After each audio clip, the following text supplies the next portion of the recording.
కష్టకాలాల్లో పవనన్న నాకు ఫోన్ చేశారు. ఆనాడు బాబు గారిని జ్యుడిషియల్ రిమాండ్ కి పంపిస్తే నాకు ఫోన్ చేసిన మొదటి వ్యక్తి పవనన్న.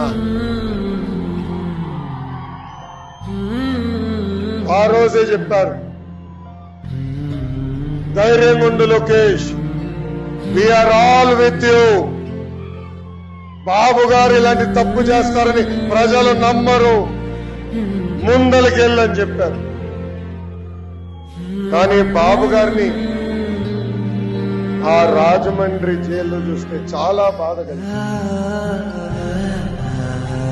బాబు గారు ఉన్న బ్యారక్, ఆయన మొదటిసారి ముఖ్యమంత్రి అయినప్పుడు కట్టిన బ్యారక్, ములాఖాత్ చేసిన రూము ఆయన మూడోసారి ముఖ్యమంత్రి అయినప్పుడు కట్టిన రూము. దేవుడు మాకు ఒక పరీక్ష పెట్టాడు అంటున్నాడు.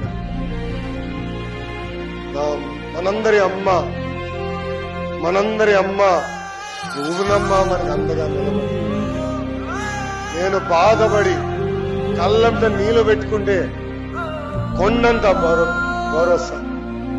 వెనకాల నుంచి ఎల్లు, భయపడొద్దు, ముందలికి నాడు, ఇంటికి రావద్దు, పోరాటం పూర్తయిన రద్దునే గడప తక్కువ అని పూలమ్మ నాకు ముందలికి పంపించింది. ఈరోజు ఇంటికి వెళ్తే విచిత్రమైన పరిస్థితులు ఉన్నాయి. మొన్న తుఫాన్ వస్తే ఒకరోజు బ్రేక్ వచ్చిందని ఇంటికి వెళ్ళా. దేవాంశ్ కూడా నన్ను చూసి, ఇంట్లో ఏం చేస్తున్నావు, నడవాలి కదా నువ్వు అంటున్నా. అంటే ప్రజల కోసం, ప్రజల తరపున ఈరోజు తెలుగుదేశం జనసేన పార్టీ పోరాడుతుంది.